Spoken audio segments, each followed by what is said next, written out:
నమస్తే రమగారు. నమస్తే జయ. రమగారు, ఇంటికి బంధువులు, చుట్టాలు వస్తూ ఉంటారు, పోతూ ఉంటారు, స్నేహితులు. అయితే ప్రతి ప్రతి ఒక్కరికి కొన్ని లిమిట్స్ ఉంటాయి రమగారు. వాటిని క్రాస్ చేయకూడదు మనం. ఎదుటి వ్యక్తి దగ్గర మనం లీనియన్స్ తీసేసుకోకూడదు అంటారు కదా. ఎలా ఉంటారంటే, మీకు ఎంత జీతం వస్తుంది, ఎంత సేవింగ్స్ చేస్తున్నారు, ఏ ఖర్చు ఎక్కడ పెడుతున్నారు, అంతవరకు అదొకటి. తర్వాత ఇంకా పర్సనల్కి వెళ్ళిపోతూ ఉంటారండి.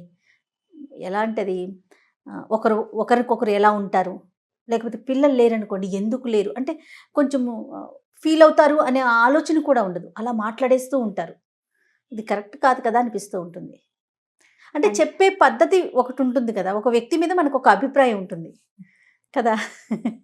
ఏదంటే చూడండి, ఉంగరం చేత మొట్టినా కూడా ఏమనిపించదట అట్లా కాదా రమ్మ గారు? కాలాన్ని బట్టి కదా జయ. ఇప్పుడు పాత రోజుల్లో మనకి కుటుంబాలు పెద్ద ఉండేటప్పుడు అవును, పిల్లలు ఆనుపాను కష్టం సుఖం ఎవరు కనుక్కుంటారు? చుట్టాలు కాకపోతే చెప్పు. సరే కనుక్కుంటారు. మన కష్టం సుఖం, మనం కష్టం నిష్ఠూరం. నువ్వు ఎక్కడ ఉద్యోగం చేస్తున్నావు, నువ్వు ఇబ్బంది పడుతున్నావు, నీ సంగతి తెలిస్తేనే కదా ఇంకొకళ్ళకి ఇంకో సలహా వచ్చేది. నీకు అడగాలిగా. ఓకే, మీరు చెప్తుంటే అవును అనిపిస్తుంది. నన్ను కనుక్కోరా ఎవరు, నేను ఎంత కష్టపడతాను, నన్ను ఎవడ అడగడా? ఎవ్వరు నన్ను పట్టించుకోలేదు అని ఏడుస్తున్నామా లేదా మనం ఇప్పుడు? ఖచ్చితంగా. ఈ సెంటెన్స్, నన్ను ఎవరు పట్టించుకోవట్లేదు అనే సెంటెన్స్ లేని అంటే జీవితం ఉంది కాదు. ఉండు, ఇది అయ్యాక అప్పుడు నువ్వు అంటే అందు కాదు రమ్మగారు, కాదు, యాక్సెప్ట్ చేయండి. ఎందుకంటే ఫ్యామిలీ మెంబర్స్ మాత్రమే మనం కోరుకుంటాం, వాళ్ళు మనల్ని పట్టించుకోవట్లేదు అని. బయట వాళ్ళు కూడా కోరుకుంటామా? బయట వాళ్ళు ఏంటి, చుట్టాలంటే ఎంతమంది, 50 మంది ఉన్నారా మాకున్నట్టు నీకు? అంతే అసలు చెప్పు. నీకు చుట్టాలు తక్కువ, నీకు ఉన్నది ఎవరు? మహా ఉంటే ఇప్పుడు ఓ మామయ్యో, ఓ బాబాయ్యో, ఓ పిన్నో, ఒక మేనత్తో ఉంటారు. ఇప్పుడు మనం ఏం చేస్తున్నామంటే అందరితోటి హాయ్ హలోలతోటే ఉంటున్నాం అంతే. వాళ్ళు మనము మింగిల్ అవ్వటం లేదమ్మా. ఇదివరకటి సమాజం ఎలా ఉండేది? మన కష్టం నిష్ఠూరం, మన కుటుంబంలో వాడు వీడు అని తాతలు ముత్తాత అన్నదమ్ములైన వాళ్ళు కూడా కనుక్కునేవాళ్ళు. తాతలు అన్నదమ్ములు పిల్లలు కూడా కలిసి ఉండేవాళ్ళు. ఒకళ్ళు కనుక్కోవాలి కష్టం. వాడు ఏదో చిన్న దాంట్లో ఎవరే ఎందుకురా ఆ ఊళ్ళో కష్టపడ్డాం, మా ఊళ్ళో రా, మాకు ఇక్కడ అవకాశాలు ఉన్నాయి అని పిలుచుకెళ్ళేవాళ్ళు. ముత్తాతలు అన్నదమ్ములైన ఇళ్లల్లో కూడా ఇట్లా వీళ్ళకి కొత్త జీవితం. ఫలానా పిల్లాడు, వాడు మావాడే, మా ఇంటి పేరు వాడు, వాడి మొహం కూడా తెలియదు, వాడిని ఇంత అడ్డాల్లో పిల్లవాడిని చిన్నప్పుడు చూశానంట ఇంతప్పుడు. అవునవును. వాడికి ఇప్పుడు 25 ఏళ్ళు ఉంటే వాడికి పెళ్లి సంబంధం చెప్తారు. ఇలా కుదిరేది ఇది వరకు. మనం ఏం చేసామంటే ఈ తాతల్ని ముత్తాతల్ని కత్తిరి చేతలు బారేసాం. వాళ్ళు ఎవరు లేరు మనకు అక్కర్లా. మనము మన అమ్మ నాన్న, మా నాయన వాళ్ళ అమ్మ నాన్న, అప్పుడప్పుడు వాళ్ళమ్మ నాన్నకో మనమ్మ నాన్నకో కూడా కత్తెరలు పడుతున్నాయి. అది అవుతుంది. ఈ చిన్న సమాజం, ఒక నలుగురు లేదా ముగ్గురే మన సమాజంగా ఉన్నాం. ఈ చిన్న సమాజంలో బాబు నీకు ఎంతమ్మా జీతం అని అడిగితే మండిపోతుంది. వీళ్ళకెందుకు, వారసావు తీరుస్తావు బోడి అనిపిస్తుంది. అక్కడి నుంచి పిల్లలు లేరు. ఇప్పుడు నాబట్టి వాళ్ళు అడగరా ఇందుకు ఎంతమంది అమ్మాయి పిల్లలు అని అడుగుతాం కదా. నేను కూడా అప్పుడప్పుడు అందరినీ అడగను. ఎవరైనా నాకు అనుకుంటే మీకెంతమంది అని అడుగుతాను. అడగకూడదని అర్థమైంది నాకు కూడా. నాకంటే సీనియర్లకి ఎప్పుడో తలకాయలు బొప్పులు కట్టేసి వాళ్ళకి ఇంకా అర్థమైంది. పిల్లలు ఎంతమంది అమ్మా, మీరు ఎంతమంది పిల్లలు అని అడగటం. ఇప్పుడు బస్సు ప్రయాణం చేసినా మీరేమిట్లు అని అడగకుండా ఉండేవాళ్ళు కాదు జయ. ఇది వరకు హైదరాబాద్ నుంచి బందర్ వెళ్ళటానికి బస్సు ఎక్కితే పిల్లాన్ని ఒళ్ళో పెట్టుకుంటే, అమ్మా వేమరమ్మ వెళ్ళే కనిపిస్తున్నావు, ఏ ఊరు, లేదా మన రాజులేనా అని అడిగేవాళ్ళు. అడగటం. అక్కడి నుంచి మీరు ఎంతమంది, నీకు ఎంతమంది పిల్లలు, పుట్టింటికి వెళ్తున్నావా, ఏమా ఆస్తి స్వాస్తి ఇచ్చారా నీకు ఏమైనా? ఏంటి బస్సులో ప్రయాణానికి? బస్సు ప్రయాణం మరి రాత్రంతా ప్రయాణము. పొద్దున్న తెల్లవారు 6ంటికి లేస్తే 8:30కి చేరేవాళ్ళం చిట్టుగూడూరు. మరి మాట్లాడద్దు, తెల్లారే కబుర్లు చెప్పుకోవద్దా, పక్కన నమ్మలక్క కట్నం ఏమిచ్చారు మీకు, బంగారం పెట్టారా? ఇవన్నీ ప్రశ్నలు వస్తాయి. ఇప్పుడు ఇలాగే మనుషులతో మానవ సంబంధాలు ఇలా విస్తరించేవి. ఇప్పుడు మనం ఏమడుగుతాం, నీ పెళ్ళి కట్నం ఏమి ఇచ్చారు, మీ నాన్నకి ఎంత వస్తుంది అని అడగం మనం. ఎంత ప్యాకేజీ, ఉద్యోగం, క్యాంపస్ సెలక్షన్ రాలేదా? క్యాంపస్ సెలక్షన్లు 100 మంది ఉన్న కాలేజీలో 10 మందికి వస్తాయి. మిగిలిన పిల్లలకి ఎందుకు రాలేదు అనే క్లారిఫికేషన్ వద్దా? ఇప్పుడు నేను అడిగాను, బీటెక్ వాడు, వీటికి క్యాంపస్ సెలక్షన్స్ ఉన్నాయి కదా వీళ్ళ కాలేజీలో అంటే, వీడికి రాలేదనో, వీడు ఎంటెక్కి వెళ్తాడనో, ఎంఎస్కి వెళ్తానని నేను అని ఊరుకున్నాను అనుకో, మేము ఇద్దరం మొహమొహాలు చూసుకుంటాం. మాట్లాడుకునేందుకు ఏముంది సంభాషణ? ఏమీ లేదు. నిన్ను అడగాలి, అడగకూడదు, మనకు రెండూ కావాలి. ఎవరైనా మనని కనుక్కోవాలి. చూసేవాళ్ళు లేరు మనకి, ఎవ్వరు పలకరించేవాళ్ళు లేరు. నీకు ఎంత బాధపడతామో. మనిషి సంఘజీవి. ఎవరిదైనా ఇంటికి వెళ్తే వాళ్ళందరూ చుట్టాలు కలిసి మెలిసి, ఇప్పుడు మేమందరం అక్క చెల్లెడం ఓ చోట కనపడితే, ఈ అక్కయ్యలు చెల్లెళ్ళు లేని వాళ్ళు, ఉన్నా మాట్లాడుకోని వాళ్ళకి ఎంత కష్టంగా ఉంటుందో. ఉండదు. అయ్యో మా అక్క ఇలా మాట్లాడదు, నువ్వు అవకాశం ఇవ్వవు, అది కనపడదు. ఆహా, నువ్వు అవకాశం ఇవ్వట్లేదు, తోడుకోవడానికి అవకాశం ఇవ్వవు.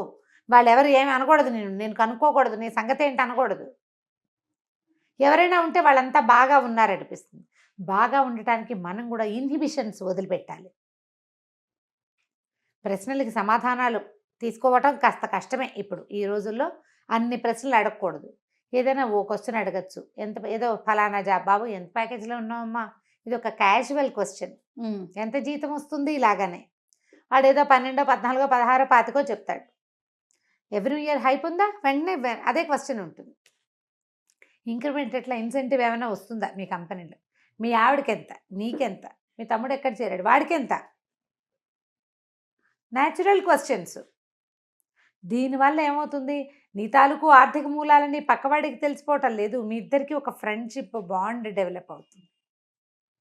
వచ్చిన వాళ్ళకి మనకినా ఖచ్చితంగా ఇది తప్పు అని అనుకోవద్దు. సందర్భాన్ని బట్టి, ఇప్పుడు మనం ఏదో హైరాన్లో ఉన్నప్పుడు నీ జీతం ఎంతో చెప్పాల్సిందే అని వెంబడబడితే అది తప్పు. సమయం ఉన్నప్పుడు అయితే పర్వాలేదు. ఇప్పుడు నువ్వు నేను ఉన్నావు, నీకు అనుకుంటా, జయ మీ పుట్టింటి వాళ్ళు ఏమైనా పెట్టారా ఆస్తి నీకు అని, బాగానే ఉంటుంది. అందరు చుట్టారు ఆఫీస్ అంతా ఉన్నప్పుడు, ఏమాయి నీకు కట్నం ఎంత ఇచ్చారంటే పరమ దరిద్రంగా ఉంటుంది. నువ్వు నేను మాట్లాడుకుంటున్నాము, నా సంగతులు నేను చెప్తూ, నీ సంగతులు నువ్వు నాకు చెప్పు. మన ఇద్దరి మధ్య ఒక బాండ్ వస్తుంది. మనుషుల మధ్య సంబంధాలు ఎలా ఉంటాయి? పల్లెటూరు వాళ్ళిద్దరు మాట్లాడుతున్నారు, మీ ఊళ్ళో ఎంత ఉంది, మా అన్నయ్య అందరితోటి మాట్లాడతాడు. ప్రతి వాళ్ళు దగ్గర ఫలానా ఊళ్ళో ఎంత, దువ్వలో ఎంత, తణుకులో ఎంత, భీమారంలో ఎంత, కూలీలు ఎలా ఉన్నాయి, ఎంత పండింది, మాకు 40 పండింది, మాకు 36 పండింది, ఏం వేశారు, వెంటనే వచ్చేస్తాయి. ఏం వేశారు, ఏం వేస్తున్నారు, పాలు పోసుకునేసరికి పోయింది, పలానాది కొట్టాం, మా బామ్మది హోమియో డాక్టర్ ఆయన మంది ఇచ్చాడు, లేకపోతే నా ఫ్రెండు కుక్కకి మంది వేయటం గురించి బస్సులో మా అన్నయ్య ఎవరికో చెప్పేట, వాళ్ళు వచ్చేసారు డాక్టర్ గారి దగ్గరికి, మా బామ్మది ఫలానా మంది ఏమన్నాడు, దానికి తగ్గిపోయింది, బాగా పెద్ద కుక్క.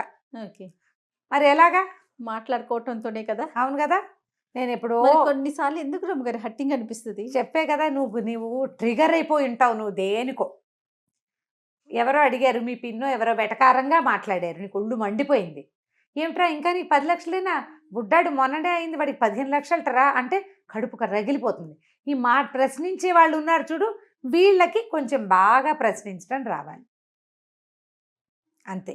ఇప్పుడు సంసారం గుట్టు రోగం రట్టు అంటారు జయ. మనకు ఒంట్లో బాగోలేదని మన పక్క వాళ్ళకి చెప్పామనుకో, ఫలానా ఊళ్ళో బ్రహ్మాండ నాయకుడు ఉన్నాడు డాక్టర్ అండి, ఆయన చాలా బాగా వేస్తాడు మందు అంటే అక్కడికి పోతాం మనం. నువ్వు నేను మాట్లాడుకోకపోతే అక్కడికి ఎలా తెలిసింది నీకు ఒక దారి తెలిసిందా? కొత్త కొత్త కంపెనీలు, కొత్త కొత్త ఉద్యోగాలు, కొత్త కొత్త షాపులు, కొత్త విషయాలు మాట్లాడితేనే తెలుస్తాయి. అందులో కొన్ని పర్సనల్ క్వశ్చన్స్ డెఫినెట్గా ఉంటాయి. వాటిల్లో నీకు ఏది హర్టింగ్గా అనిపించిందో దాన్ని ఒమిట్ చేసేయాలి మనం. ప్రతి వాళ్ళు జీతం నెక్స్ట్ ఏంటి అని అడగకూడదు, అందరు అడుగుతారు కదా, అది వాటి నెక్స్ట్ ఏం చేస్తావు తర్వాత అంటే నీకు ఒళ్ళు మండుతుంది. అడగకుండా ఎలా కుదురుతుంది? నువ్వైతే అడగవు, నువ్వు అడుగుతావు, నువ్వు కూడా అడుగుతావు. మనము ఎప్పుడైతే మనకి లోపల ఒక తెగిపోయిన ఫీలింగ్ ఒకటి ఉంటుంది కదా, ఆ తెగిన దాని మీద అడిగితే వీళ్ళు ఉప్పు రాసిన ఫీలింగ్ వస్తుంది మనకి, దాంతో ఒళ్ళు మండుతుంది. ఎవరైనా మనని కనుక్కుంటున్నారంటే మన మీద అక్కర ఉన్నట్టే కదా జయ. ఖచ్చితంగా కదా. ప్రశ్నించడం వేరు, కనుక్కోవటం వేరు, తేడా ఉంది చూడు. ఫస్ట్ నుంచి నాది అదే ఆలోచన రమ్మగారు, అదే చెప్దాం అనుకున్నా. కనుక్కోవటం అది వేరు. బాబు అక్కడంతా సదుపాయంగా ఉందా, నువ్వు సిటీలో ఉంటున్నావు, ఎరా నీళ్ళకి వాటికి ఏమి ఇబ్బంది లేదు కదా అంటే, నాకు నీళ్ళకి ఇబ్బంది ఉంటే వీడికెందుకు అనుకోకూడదు. వాళ్ళందరికీ 15-20 లక్షలు జీతంటరా, నీకెంత అని అడిగితే నువ్వు 10 అనుకో, నీకు పచ్చివేలక్కాయ గొంతులో పడుతుంది. నీకు నీ చిన్నతనం, నాకు ఇప్పుడు 10 బాబాయ్, వచ్చే సంవత్సరం నాకు కూడా 15 వస్తుంది అని చెప్పగలిగే కాన్ఫిడెన్స్ నీ దగ్గర ఉంటే నువ్వు ట్రిగర్ అవ్వవు, నువ్వు పెట్టదు, అంతే కదా. అవునండి. నీ దాని పట్ల నీకు కించం ఉండకూడదు. పిల్లలు కలగల 5 సంవత్సరాలు అయింది, పిల్లలు లేరు, ఇంకా లేరా, ఇంకా లేవు, నేను కూడా అడుగుతాం కదా జయ. న్యాచురల్ ఇప్పుడు మనం ఏం చెప్తున్నాము, నెక్స్ట్ ఇయర్ కల్లా దండం పెట్టిన వాడికి ఇవాళ చిరంజీవ, రేపటి వచ్చే సంవత్సరం పెళ్లి చేసుకో, అదే కదా. అంతే. పిల్లలు కలగలేదు, ఒక 5-6 సంవత్సరాలు అయింది. ఎన్నాళ్ళైంది పెళ్ళయ్యి అని అడుగుతాం. 5 ఏళ్ళు అయిందండి. ఏదైనా చూపించుకున్నారా, ఏం చేశారు? కాదండి, ఓ 3-4 ఏళ్ళు ప్లాన్ చేసాం, ఇప్పుడే చూస్తాం అని చెప్పేసావనుకో, నీకు పిల్లలు లేరా అని అడగంగానే నువ్వు అదే అని ఏదో అన్నట్టుగా ఫీల్ అయిపోతే ఎట్లా? ఎట్లాగా? అవ్వకూడదు అట్లా. మన పరిస్థితి పట్ల మనకి అవగాహన ఉంటే మనకి ఏ టెన్షన్ ఉండదు. అడిగేవాళ్ళు కూడా అంత టూ మచ్ పర్సనల్గా వెళ్ళకూడదు. ఈ రోజుల సమాజం ఎలా ఉందంటే రకరకాల చోట స్ట్రెస్సులకి గురైపోతున్నాం మనం. అవును, ఎదుర్కొంటా ఉన్న పిల్లాడు కాదు, అమ్మాయి కాదు, మనం కూడా అయిపోతున్నాం అండి. మనకి ఎన్నో స్ట్రెస్సులు అన్ని పక్కల నుంచి ఇట్లా కాళ్ళు చేతులు కట్టేసి 4 పక్కలకి లాగేస్తే ఎలా ఉంటుంది మన పరిస్థితి? అది మనకి బజార్లో రోడ్డు మీద టెన్షను, డబ్బులు టెన్షను, ఫోన్ ఛార్జింగ్కి డబ్బులు కట్టాం, ఆ డబ్బులు పడవు, కరెంటు ఛార్జీలు పెరిగిపోతున్నాయి, ఏసీ వేసుకుంటే కానీ నిద్ర పట్టదు, ఎక్కడికో వెళ్తాం వాళ్ళ ఇంట్లో కరెంట్ లేదు, ఇవన్నీ ఇబ్బందులుగా ఉంటాయి. ఏదో తింటాం, అది అరుగుదలకి రాదు, ఎన్నున్నాయి సమస్యలు. మరి ఈ సమస్యల్లో ఎవరైనా ప్రశ్నల మీద ప్రశ్నలు, క్వశ్చన్ల మీద క్వశ్చన్లు ఇస్తే చిరెత్తుకొస్తుంది. సమయం సందర్భం చూసుకుని కొంచెం మంచి మాటలాడి చక్కగా అడగగలిగితే ఎంత పెద్ద ప్రశ్న అయినా అడిగేసేయచ్చు. ఆరాల రూపంలో కాకుండా, ఆరాగా కాకుండా వాళ్ళకంతా నీకెంత, నీకు ఇంతేనా అని అనకూడదు. కంపేర్ చేయకుండా ఉంటే పెద్ద మనిషి తరహాగా అడిగితే మన పెద్ద మనిషితనాన్ని మనం నిలబెట్టుకోవాలి.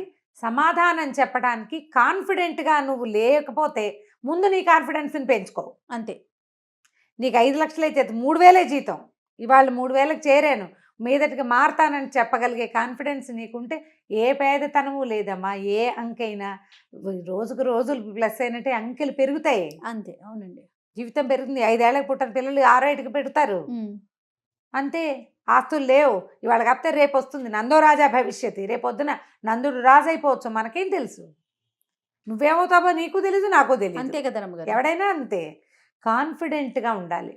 ప్రపంచం పట్ల విశ్వాసంతో ఎదుర్కొంటా ఉన్న మనుషులందరూ కూడా చుట్టం పక్కం స్నేహితుడు కాదు, అందరూ మనలాంటి వాళ్ళే అని గుర్తించితే అని ఒక్క ధీమా గనక మన లోపలుంటే మనకి ఏ ప్రశ్న విసుగు పుట్టదు, ఏ ప్రశ్నకి చిరాకు రాదు. పర్సనల్గా వెళ్ళిపోయినా దాన్ని కట్ చేయడం నేర్చుకుంటాం. క్రాప్ చేయాలి. ఫోటోలు చూడు, ఇంత పెద్ద ఫోటోలు ఇంత చిన్న చేయట్లా మనం. దీన్ని కూడా క్రాప్ చేసేయటమే. అంతే. చేసేసామా హాయిగా ఉంటాం, టెన్షన్ ఉండదు ఇంకా. ఎస్, రైట్ రమ్మగారు. నమస్తే. నమస్తే. సుమన్ టీవీలో మీ పర్సనల్ అండ్ బిజినెస్ ప్రమోషన్స్ కోసం కింది నెంబర్కి కాంటాక్ట్ చేయండి.